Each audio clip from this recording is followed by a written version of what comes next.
नमस्कार, भारत टीवी में आप सभी का स्वागत है। मैं हूं कविता उपाध्याय। आज हमारे साथ में दिलशाद गार्डन से निगम पार्षद बीएस पवार जी हैं और इस समय पर आप देखें तो कल्याणपुरी हो या फिर सीलमपुर हो या कहीं भी शालीमार बाग हो, 5 जगह पर दिल्ली में उपचुनाव होने हैं। 28 तारीख को बटन आपको दबाना है। इसी विषय में आइए मिलते हैं पवार जी से और वोटों के लिए जानते हैं कि क्या कहना चाहेंगे। सर बताएं। नमस्कार जी। पहले तो मैं जहाँ जहाँ कल वोटिंग होने वाली उन सभी मतदाताओं का हार्दिक स्वागत करता हूं। भारतीय जनता पार्टी हमेशा नागरिकों के साथ में रहती है, नागरिक सुविधाओं के लिए जूझ रही है।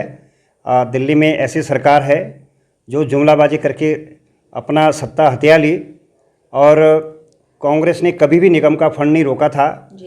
स्वर्गीय श्रीमती शीला दीक्षित जी ने वो जानते थी, वो सब कानून जानते थे कि कानून के प्रावधान जो हैं उनमें हमें निगम को पालन पोषण करना पड़ेगा क्योंकि वो क्षेत्रीय जनता की एस्पिरेशंस हैं।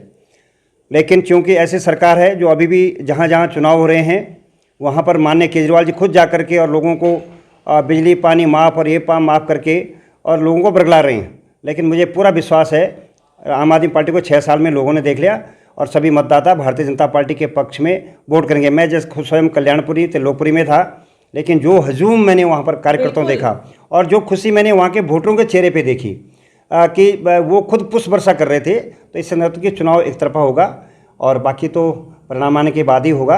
अगर 5 प्रत्याशियों की बात करें पवार जी, तो क्या खासियत है? हालांकि भाजपा के अपने अलग गुण हैं, लोग उनको पसंद करते हैं, लेकिन अगर 5 प्रत्याशियों की बात करें तो अगर कनौजिया जी की ही बात करते हैं आप, क्योंकि कल्याणपुरी भी होकर के हैं, डाउन टू अर्थ हैं बिल्कुल।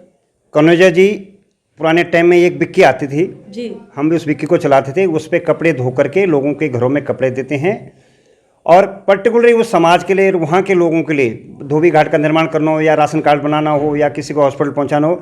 मेरे स्वयं मैं 17 में चेयरमैन डैम्स था, वो मेरे पास भी आते थे कि वहाँ सफाई नहीं हो रही है, वहाँ कूड़ा नहीं उठ रहा है। मतलब छोटी छोटी बातें कनौजिया जी, और ऐसे सिंपल आदमी गली का एक छोटा बच्चा बोलते अंकल एक काम करना, तो उसके लिए खड़े हो जाते हैं। तो निश्चित तौर पर वहाँ तो कल लोगों ने मन बना लिया। जैसे हमने उत्साह देखा कनौजिया जी की, तो इतना उत्साह मैंने देखा। आदेश गुप्ता जी साथ में प्रदेश से साथ में थे, इतना अच्छा उत्साह लोगों ने देखा कि वो जीत भारी बम्पर वोटों से हमारी। यानी 5 ही सीटें आपकी झोली में आने वाली है लगता है।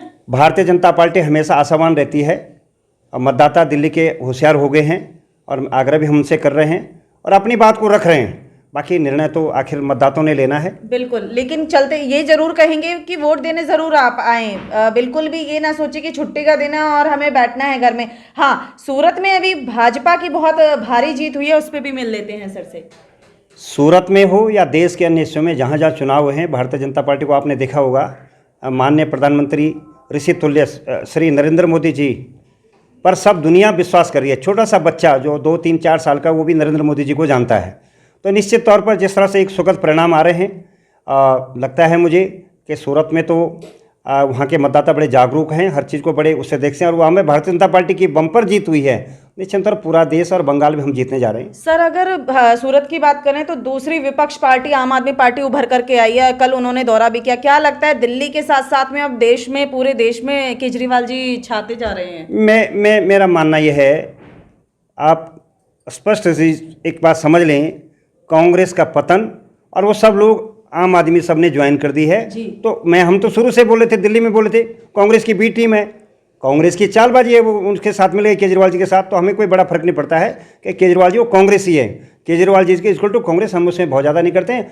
और देश के लोग कभी भी केजरीवाल जी को स्वीकार नहीं करेंगे, क्योंकि नव कम्युनिज्म जो ला रहे हैं देश के अंदर, सब फ्री कर दो। तो वेनेजुएला का उदाहरण आपके सामने है। आजकल सोशल मीडिया पे सब चल रहा है कि वेनेजुएला जो सबसे रिचेस्ट कंट्री वर्ल्ड की थी, आज वो भिखमंगी हो गई है। ये फ्री के चक्कर में हम सब लोगों को स्वावलंबी बनाना चाहते हैं। प्रधानमंत्री जी देने वाला आत्मनिर्भर बनाना चाहते हैं, लेने वाला नहीं चाहते हैं। और कोई भी देश का अच्छा नागरिक होगा, ठीक है, हमें ट्रांसपोर्टेशन में कम चाहिए, पैसा चाहिए, पेट्रोल के दाम कम हो, ये सब चीज़ें कम हो, लेकिन अगर पानी फ्री, बिजली फ्री हम बात करेंगे तो उसमें लोग एक ट्रैप में तो फंस गए। लेकिन आने वाले बहुत से उनका सुनारा नहीं है, उन्होंने देख लिया। बिल्कुल सही बात है, क्योंकि मेहनत से ही भविष्य, हमेशा से हमारे पूर्वज भी यही कहते हैं कि मेहनत करेंगे तो उसका निश्चित तौर पर मीठा फल मिलेगा। अगर बंगाल की बात करें तो घोषणा हो गई है, 8 चरणों में चुनाव होने हैं। भाजपा का क्या लगता है, प्रचंड बहुमत मिलने वाला है? हम 200 के पार जा रहे हैं। ऐसा नहीं, तृणमूल के जो बड़े बड़े नेता छोड़ के आ रहे हैं, वहाँ कुपितर दुखित थे। और खास करके जिस तरह से ममता दीदी ने हिंदुओं के वाद प्रतिघात किया, आपने दुर्गा पूजा नहीं होने दी, हिंदू समझने लग गया है कि आज हमारे कम से कम 12 जिले जो बाहुल्य हो गए हैं और जहां हम लोग अपना जुलूस और प्रदर्शन भी निकाल सकते हैं, तो देश के अच्छा वहाँ का नागरिक समझने लग गया है। और भारतीय जनता पार्टी नरेंद्र मोदी जी पर उनका बड़ा अटल विश्वास बनता जा रहा है। और जिस तरह से गृह मंत्री अमित शाह जी ने और जिस तरह से हमारे राष्ट्रीय अध्यक्ष जी ने वहाँ पर जो रैलियाँ की, कल राजनाथ जी ने कुल रैली की, स्मृति ईरानी जी रैली की, और हजारों लाखों का हजूम आ रहा है, वो ऐसा हम किसी को कुछ नहीं दे रहे हैं, हम उनको दिखा रहे हैं कि देश आज सुनहरे भविष्य की तरफ जाता है। आप भी इसमें जुड़िए और निश्चय मतदाता स्वीकार करेंगे, भारतीय जनता पार्टी की जीत होगी। बिल्कुल, जीत का परचम जो है वो लहराएगा और जल्द ही इस चीज की घोषणा भी हो जाएगी कि किसके पाले में इस बार पूरा एमसीडी आता है। हाँ, लेकिन अगर दिल्ली की बात करें तो 5 सीटों पर चुनाव है, आपको वोट देने जरूर आना है। भारत टीवी भी यही अपील करेगा, पवार जी ने भी यही कहा कि आप वोट देने जरूर आए, फैसला आपको करना है, सोच समझकर फैसला करना है।